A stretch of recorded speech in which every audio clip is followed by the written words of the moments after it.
We got into a text conversation with a lead yesterday. And this is a pretty good lead. It came in through our new ads that we're running. And multimillionaire. We reached out to him. I reached out to him personally. No response. Then I had my sales guy reach out to him later that evening. The guy responded. And what he responded with was interesting. He sent a text back that the context was just send me everything you can about your company in text. I will review. And if it's really excellent, I'll make a decision whether or not to work with you. And my sales guy messaged me. He's like, hey, what do I do about this? Now, old me, younger me, 5 years ago me, would have been like, yes, no problem. Blah, blah, blah, blah. Spend 45 minutes typing a text that's like 8 pages long and hitting send.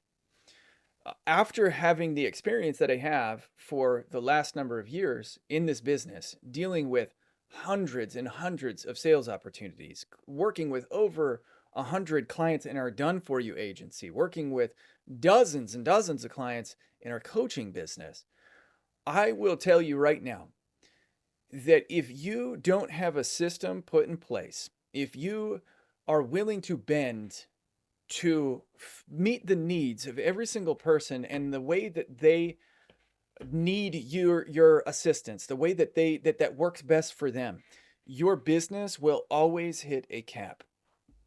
And the reason is because the way that you grow a business is by creating a series of simple systems, SOPs, that you can train to your team and that your team can replicate.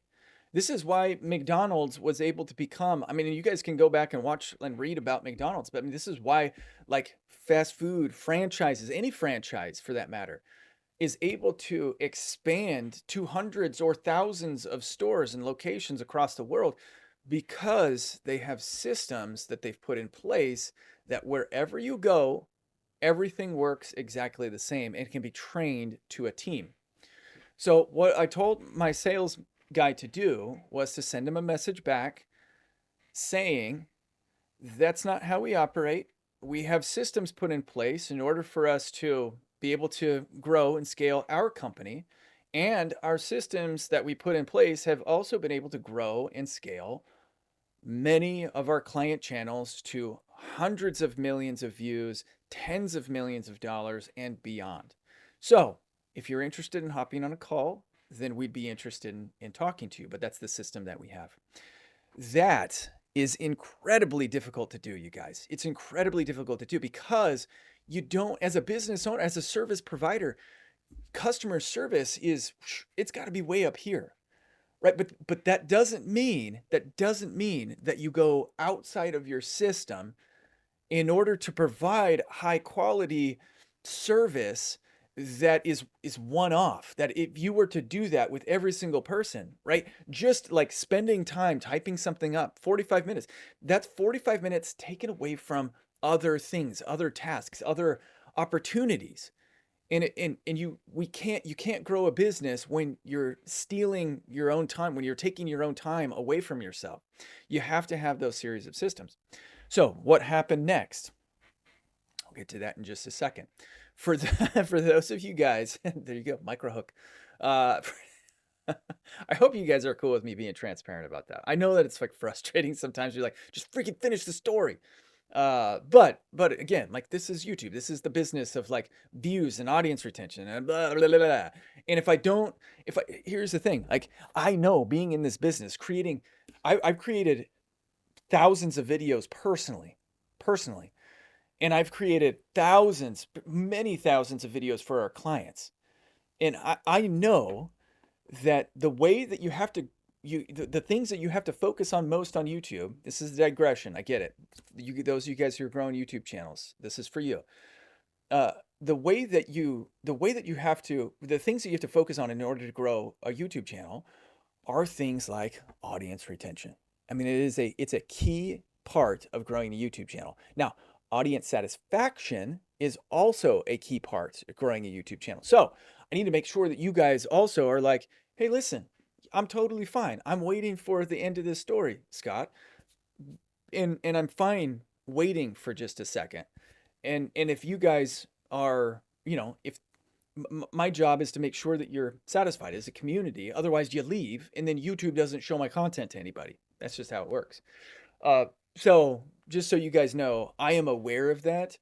And I want you to know, like, these are things that I don't take lightly. It's like, of course, I have to tease things because that's just how the game is played. When I'm talking in real life, it's not normally how I would talk. I wouldn't normally just say, "I'm going to get to that here," and just, no, I guess I would. I am a storyteller type of a folk. But I want you guys. The reason that this is important to you guys is because I'm certain a lot of you guys have small businesses and you're doing 50,000 to maybe a couple 100,000, maybe even scratching the surface of 1 million, 500,000, $750,000, $1 million, and you're scaling your businesses with me. The thing that we have to realize, the thing you have to realize is that every single little system has to be duplicatable. Every single little system has to be duplicatable. If it's not duplicatable, again, like if there is a zero sum game, or maybe that's not the right point of no return. No, that's not it.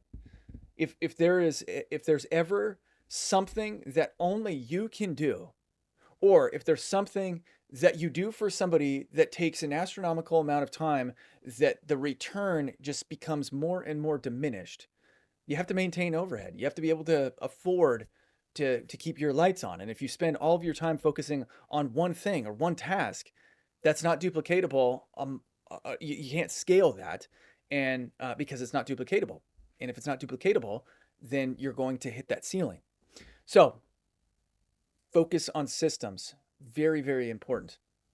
Um, Here's the rest of the story. So I messaged my sales guy this morning. I was like, "Hey, did this guy not respond?" He's like, "Yeah, the guy didn't respond."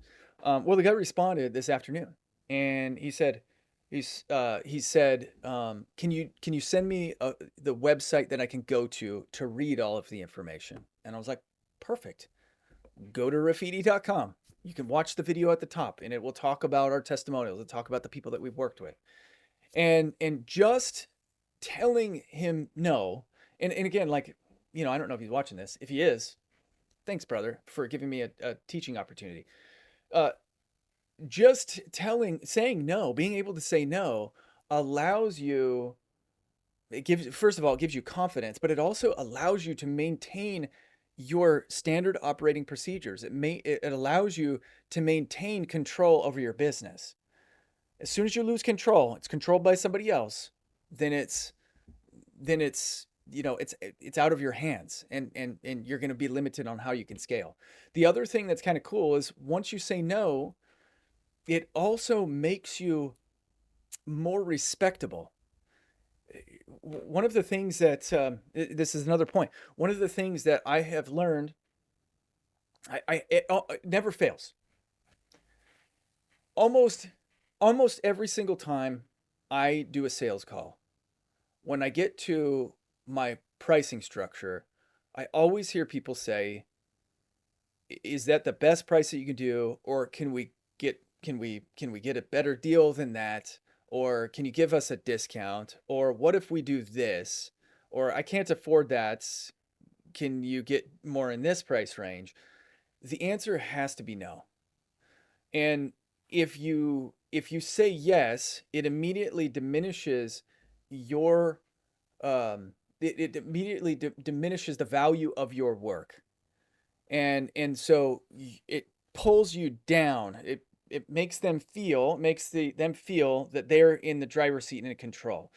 And what I've found is anytime I've ever given a discount, anytime anybody's ever been like, "I'm in control," we don't get content on time.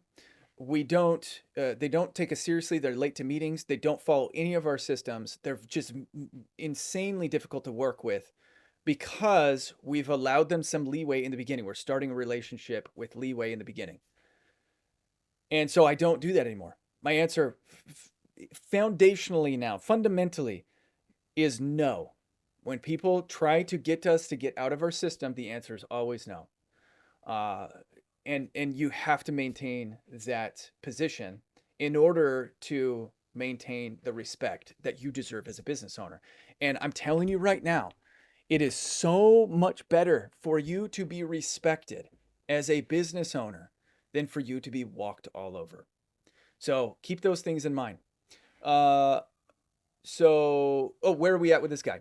So we're right now. We sent him the website, and immediately he sent back, gratitude, some humility, and also just treated us respectfully, and I appreciate that. And I know that he's a business owner. He's a multimillionaire. He's a business owner. He has to deal with that too. He has to command respect, but we're not the type of vendor in our business that allows people to walk all over us, because it never ends from there. So maintain your principles, keep building your SOPs, and you will grow a business that will blow your mind at how successful it becomes. You guys, if you need anything, some links down in the description. Love to see you at our event, and love to help you out if you need anything, any help with sales, marketing, or YouTube.